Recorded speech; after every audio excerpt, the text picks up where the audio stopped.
നമസ്കാരം. ഇന്ന് നമ്മൾ ചർച്ച ചെയ്യാൻ പോകുന്ന വിഷയം ഓവർ തിങ്കിങ് അഥവാ അമിത ചിന്ത എന്നതിനെ പറ്റിയാണ്.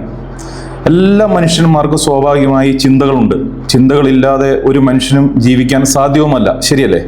പക്ഷേ ചിന്തകളുടെ അളവ് അമിതമായി വർദ്ധിക്കും തോറും അത് നെഗറ്റീവ് ചിന്തകളാണ് കൂടുതലായി നമ്മൾ ചിന്തിക്കുകയും ചെയ്യുന്നത് എങ്കിൽ നമ്മളുടെ ജീവിതത്തിൽ അത് വളരെ ദോഷകരമായ ചില സംഭവങ്ങൾ വരുത്തി വെക്കുന്നുണ്ട്. നമ്മളുടെ മനസ്സിനും ശരീരത്തിനും വലിയ രോഗാവസ്ഥയിലേക്ക് കടന്നു പോകുന്നതിന് വേണ്ടി ഇത് കാരണമാകും. ഏറ്റവും പുതിയ പഠനം അനുസരിച്ച് നമ്മളുടെ ശരീരത്തിലുണ്ടാകുന്ന 90% അസുഖങ്ങളും സൈക്കോസൊമാറ്റിക് ഡിസീസസ് ആണ് എന്നാണ് പറയുന്നത്. എന്ന് വെച്ചാൽ നമ്മളുടെ അനാവശ്യ ചിന്തകളിലൂടെ, ടെൻഷനിലൂടെ, സ്ട്രെസ്സിലൂടെ ഉണ്ടാകുന്ന ചിന്തകളാണ് 90% രോഗങ്ങളാണ് നമ്മളുടെ ശരീരത്തിൽ ഉണ്ടാകുന്ന 90% എന്നാണ് കണ്ടെത്തിയിട്ടുള്ളത്. ഇത്തരത്തിൽ ഓവർ തിങ്കിങ് ഉള്ള ആളുകളിൽ ആങ്സൈറ്റി ഡിസോർഡർ അല്ലെങ്കിൽ സ്ട്രെസ് പോലെയുള്ള അസുഖങ്ങൾ വരാൻ സാധ്യത വളരെ കൂടുതലാണ്. കാരണം നിസ്സാരമായ കാര്യങ്ങൾ പോലും അവർ ചിന്തിച്ച് വല്ലാത്ത കോംപ്ലിക്കേഷൻ ഉണ്ടാക്കി, മനസ്സിൽ വലിയ പ്രശ്നങ്ങൾ ഉണ്ടാക്കി, അത് തുടർന്ന് പോകുന്തോറും അത് അവരുടെ മനസ്സിൽ വലിയ ടെൻഷൻ, സ്ട്രെസ്, ആങ്സൈറ്റി പോലെയുള്ള പ്രശ്നങ്ങൾ ഉണ്ടാക്കുകയും ചെയ്യും. ഇത്തരത്തിലുള്ള ആളുകളുടെ മറ്റൊരു പ്രധാനപ്പെട്ട വിഷയം പ്രധാനപ്പെട്ട കാര്യങ്ങളിൽ തീരുമാനമെടുക്കാനുള്ള ബുദ്ധിമുട്ടാണ്.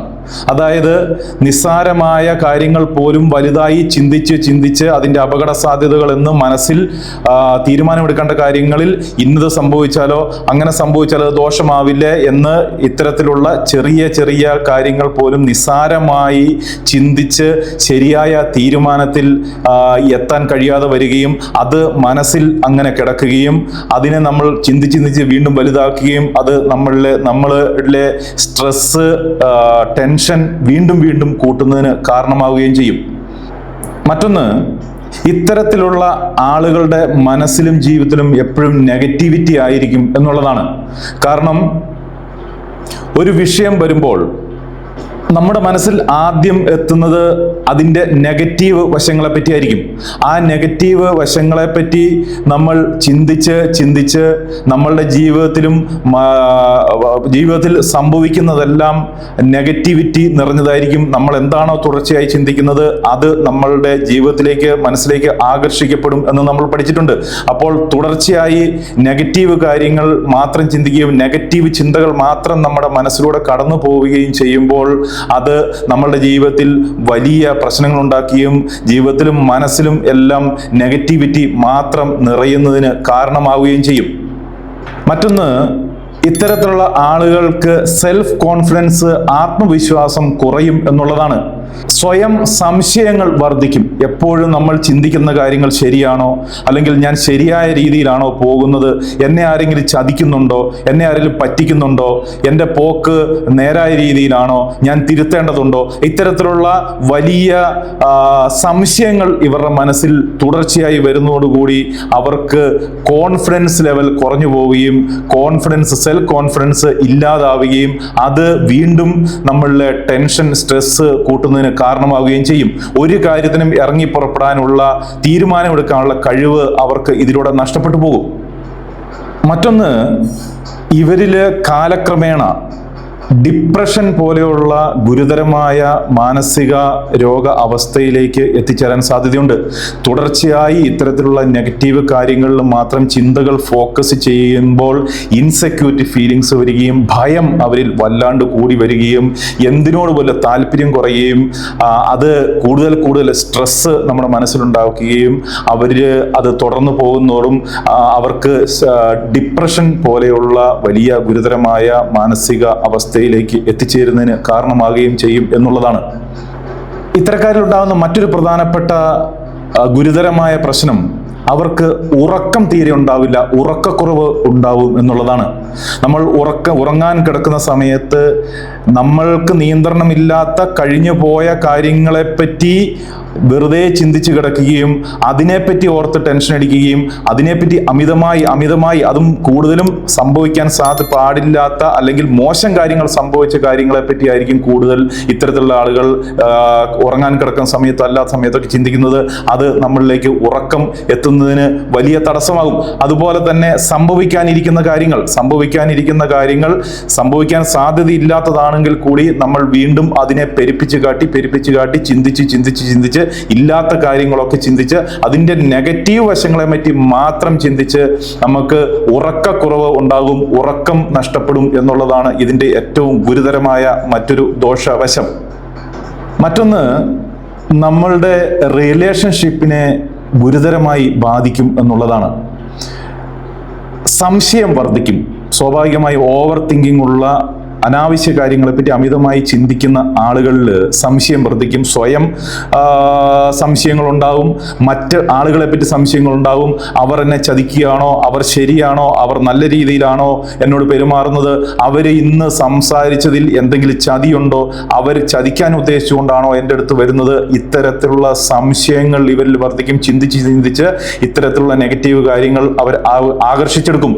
അത് ഏറ്റവും കൂടുതൽ ബാധിക്കുന്നത് ഭാര്യ ബന്ധത്തെ ആയിരിക്കും. ഭാര്യയ്ക്ക് ഭർത്താവിനെ സംശയം വരും, ഭർത്താവിന് ഭാര്യയെ സംശയം വരും, മറ്റ് കുടുംബാംഗങ്ങളിലുള്ള ആളുകളിലേക്ക് സംശയം വരും. പ്രണയിക്കുന്ന ആളുകളിലാണ് ഇത് ഏറ്റവും കൂടുതൽ ഇന്നത്തെ കാലത്ത് ദോഷകരമായി ബാധിക്കുന്നത്. ഒരാൾ മറ്റൊരാളെ ചതിക്കുന്നുണ്ടോ എന്ന്, അല്ലെങ്കിൽ ഫോൺ എടുക്കാതിരുന്നാൽ, സംസാരിക്കാതിരുന്നാൽ, അതിൻ്റെ ഒരുപാട് വിഷയങ്ങളുണ്ട്. അത്തരത്തിൽ എന്തെങ്കിലും സംഭവിച്ചു കഴിഞ്ഞാൽ അവരാദ്യം ചിന്തിക്കുന്നത് നെഗറ്റീവ് കാര്യങ്ങളായിരിക്കും. അവർ ആ കാര്യങ്ങൾ ചിന്തിച്ച് അവരിൽ സംശയം വരികയും ആ ബന്ധം വഷളാവുകയും ചെയ്യും. അതുപോലെ തന്നെ മറ്റ് പാർട്ട്ണർഷിപ്പിലൂടെ ബിസിനസ് നടത്തുന്ന ആളുകൾ, പാർട്ട്നേഴ്സ് തമ്മിൽ അങ്ങോട്ടും ഇങ്ങോട്ടും ചതിക്കുമോ എന്ന് ഒരാൾ ചിന്തിച്ച് വഷളാക്കുകയും നെഗറ്റീവ് കാര്യങ്ങളെ പറ്റി മാത്രം ചിന്തിക്കുകയും ചതിക്കുന്നുണ്ട് എന്നുള്ള രീതിയിൽ ഓവറായി ചിന്തിച്ച് ആ ബന്ധത്തിലും വലിയ വിള്ളൽ വീഴും എന്നുള്ളതാണ് ഇതിൻ്റെ ഏറ്റവും മറ്റൊരു പ്രധാനപ്പെട്ട ദോഷവശം. ഇതൊക്കെയാണ് സാധാരണയായി ഓവർ തിങ്ക് കൊണ്ടുണ്ടാകുന്ന വലിയ ദോഷവശങ്ങൾ. ഇനി ഇതിൻ്റെ പരിഹാരം എന്താണ് എന്ന് നോക്കാം. ഇതിൻ്റെ ഏറ്റവും പ്രധാനപ്പെട്ട ഒരു പരിഹാര മാർഗം എന്ന് പറയുന്നത് നമ്മളുടെ ചിന്തകളെ നമ്മൾ നിരീക്ഷിക്കുക എന്നുള്ളതാണ്. ഞാനിപ്പോൾ എന്താണ് ചിന്തിച്ചുകൊണ്ടിരിക്കുന്നത്? ഈ ചിന്ത എനിക്ക് അത്യാവശ്യമാണോ? ഈ ചിന്തിക്കുന്ന കാര്യം നടക്കാൻ സാധ്യതയുള്ളതാണോ? ഇതിൽ എത്രത്തോളം യാഥാർത്ഥ്യമുണ്ട് എന്ന് സ്വയം മനസ്സിലാക്കി, പോസിറ്റീവ് ചിന്തയാണോ എൻ്റെ മനസ്സിൽ ഇപ്പോൾ ഉള്ളത്, നെഗറ്റീവ് ചിന്തയാണോ ഇപ്പോൾ എൻ്റെ മനസ്സിലുള്ളത് എന്ന് സ്വയം വിശകലനം ചെയ്ത് ഇടയ്ക്കിടയ്ക്ക് സ്വയം നമ്മുടെ മനസ്സിലെ ചിന്തകളെ നിരീക്ഷിച്ച് നെഗറ്റീവ് ആണെങ്കിൽ സ്റ്റോപ്പ് എന്ന് പറയുന്ന ഒരു കമാൻഡ് നമ്മളുടെ മനസ്സിന് കൊടുക്കാൻ വേണ്ടി സാധിക്കണം.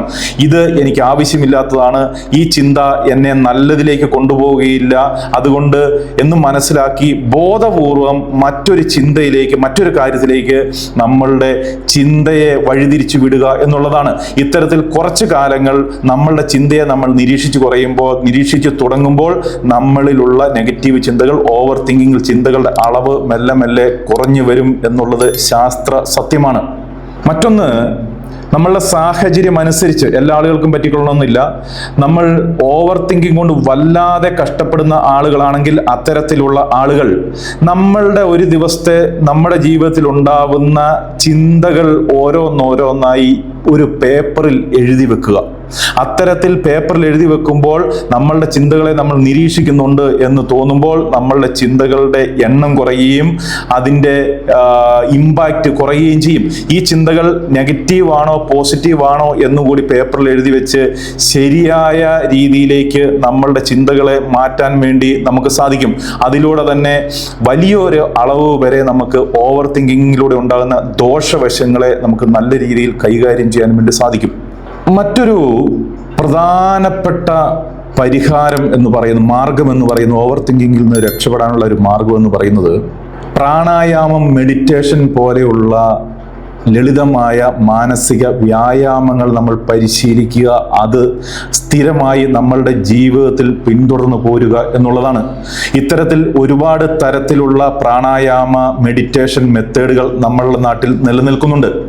ഇത്തരത്തിൽ പ്രാണായാമവും മെഡിറ്റേഷനും ഒക്കെ സ്ഥിരമായി പരിശീലിക്കുന്നതിലൂടെ നമ്മളുടെ ജീവിതത്തിൽ ചിന്തകളിലേക്ക് മനസ്സിലേക്ക് കടന്നു വരുന്ന ചിന്തകളുടെ അളവ് വളരെ ഗണ്യമായി കുറയ്ക്കാനും വരുന്ന ചിന്തകളെ പോസിറ്റീവാക്കി മാറ്റാനും നെഗറ്റീവ് ചിന്തകളെ റിജക്റ്റ് ചെയ്യാനും നമ്മൾക്ക് സാധിക്കും എന്നുള്ളതാണ്. ഇതിന് വേണമെങ്കിൽ ഒരു വിദഗ്ധന്റെ സഹായം, പ്രാണായാമവും മെഡിറ്റേഷനും ഒക്കെ പരിശീലിപ്പിക്കുന്ന ഒരു വിദഗ്ധന്റെ സഹായം തേടാവുന്നതാണ്. ഇത്തരത്തിൽ പ്രാണായാമവും മെഡിറ്റേഷനും ഒക്കെ പരിശീലിക്കുന്നതിന് വേണ്ടി ഓൺലൈനായും ഓഫ്ലൈനുമായും ഒക്കെ ഒരുപാട് ആളുകൾ എന്നെ ബന്ധപ്പെടാറുണ്ട്. അവർക്കൊക്കെ എന്നാൽ കഴിയുന്ന രീതിയിൽ ഞാൻ മാർഗനിർദ്ദേശങ്ങൾ കൊടുക്കാറുമുണ്ട്. മറ്റൊരു പ്രധാനപ്പെട്ട മാർഗം സോഷ്യൽ മീഡിയയുടെ ഉപയോഗം പരമാവധി കുറയ്ക്കുക എന്നുള്ളതാണ്. സോഷ്യൽ മീഡിയയുടെ ഉപയോഗം നമ്മളുടെ മനസ്സിലെ സ്ട്രെസ്സും ആങ്സൈറ്റിയും ഒക്കെ കൂട്ടാനും ഓവർ തിങ്കിങ് കൂട്ടാനും സഹായിക്കാറുണ്ട്. കാരണം നമ്മളിങ്ങനെ റീൽസും ഷോർട്സും മറ്റ് വീഡിയോസും ഒക്കെ ഇങ്ങനെ സ്ക്രോൾ ചെയ്ത് സ്പീഡിൽ പോകുമ്പോൾ നമ്മളുടെ ബ്രെയിൻ കൺഫ്യൂസ്ഡ് ആവുകയും ബ്രെയിനിലേക്ക് ഒരുപാട് ഇൻഫർമേഷൻസ് എത്തിച്ചേരുകയും അതിനെപ്പറ്റി എല്ലാം നമ്മൾ നമ്മളുടെ ആ കാര്യങ്ങളിലേക്കൊക്കെ നമ്മളുടെ ചിന്ത തുടർച്ചയായി പോവുകയും അത് നമ്മൾക്ക് ദോഷകരമായി ബാധിക്കുകയും ഓവർ തിങ്കിങ് കൂടി വരികയും ചെയ്യാൻ സാധ്യതയുണ്ട്. അതുകൊണ്ട് സോഷ്യൽ മീഡിയയുടെ ഉപയോഗം പരമാവധി നിയന്ത്രിക്കുക എന്നുള്ളതാണ് മറ്റൊരു പ്രധാനപ്പെട്ട വിഷയം. സോഷ്യൽ മീഡിയ ഉപയോഗിക്കുമ്പോൾ നമ്മൾക്ക് ജീവിതത്തിൽ ഗുണപരമായ ആവശ്യമുള്ള കാര്യങ്ങൾ, ആവശ്യമുള്ള കണ്ടന്റുകൾ മാത്രം തിരഞ്ഞെടുക്കുക. ഉദാഹരണത്തിന് മോട്ടിവേഷൻ പോലെയുള്ള ആത്മീയത നിറഞ്ഞ ഇത്തരത്തിലുള്ള വീഡിയോകൾ പരമാവധി സെലക്ട് ചെയ്ത് കാണാൻ വേണ്ടി ശ്രമിക്കുക എന്നുള്ളതാണ്. മറ്റൊരു പ്രധാനപ്പെട്ട മാർഗം, ചിന്തകൾ നമ്മളിലേക്ക് കടന്നു വരുമ്പോൾ അതിനെ നിരീക്ഷിച്ച് ഇത് എനിക്ക് ആവശ്യമുള്ളതാണോ, ഇതിന് പ്രാധാന്യമുള്ളതാണോ, അല്ലെങ്കിൽ കുറച്ച് കാലങ്ങൾ കഴിയുമ്പോൾ ഞാൻ ഇപ്പോൾ ചിന്തിച്ച് ടെൻഷൻ അടിക്കുന്ന കാര്യം യാഥാർത്ഥ്യമാണോ, ഇതിൽ വലിയ കാര്യമുണ്ടായിരുന്നോ എന്ന് നമ്മൾക്ക് തോന്നുന്ന രീതിയിൽ കുറച്ചു കാലം കഴിയുമ്പോൾ ഇത് വെറുതെ ആയിരുന്നു എന്ന് തോന്നില്ലേ, ഇതിന് പ്രാധാന്യമുള്ളതാണോ എന്നുള്ളത് സ്വയം ഒന്നുകൂടി വിശകലനം ചെയ്യുക എന്നുള്ളതാണ്. കാരണം നമ്മളുടെ ഒരു മനുഷ്യന്റെ ജീവിതത്തിൽ ഒരു ദിവസം 60,000-ൽ കൂടുതൽ, സാധാരണഗതിയിൽ 60,000-ൽ കൂടുതലുള്ള ചിന്തകൾ കടന്നു വരുന്നു എന്നുള്ളതാണ്.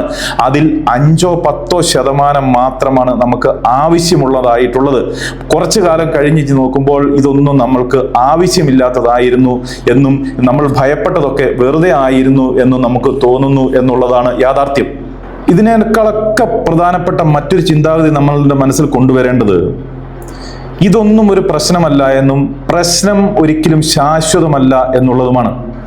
ഒരു കയറ്റത്തിന് ഒരു ഇറക്കമുണ്ടാവും എന്ന് പറയും പോലെ ഒരു ഇറക്കത്തിന് ഒരു കയറ്റവും ഉണ്ടാകും എന്ന് നമ്മൾ മനസ്സിലാക്കുക.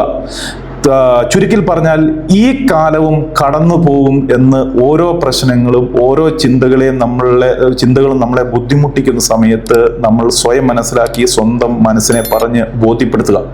അപ്പോൾ ഇന്ന് നമ്മൾ ഡിസ്കസ് ചെയ്ത ഈ കാര്യങ്ങൾ നിങ്ങൾക്ക് കുറച്ചെങ്കിലും മനസ്സിലായിട്ടുണ്ട് എങ്കിൽ, ഇത് ഉപകാരപ്പെടുന്നുണ്ട് എങ്കിൽ ഈ ചാനലിലെയും ഈ വീഡിയോയെയും പരമാവധി എല്ലാ ആളുകളും സപ്പോർട്ട് ചെയ്യണമെന്ന് വളരെ വിനയത്തോടെ ഞാൻ അഭ്യർത്ഥിക്കുകയാണ്. അപ്പോൾ മറ്റൊരു വീഡിയോയുമായി വീണ്ടും കാണുന്നത് വരെ എല്ലാ ആളുകൾക്കും എല്ലാവിധത്തിലുള്ള ശുഭ ആശംസകളും നേർന്നുകൊണ്ട് ഇന്നത്തേക്ക് നിർത്തട്ടെ. നന്ദി, നമസ്കാരം.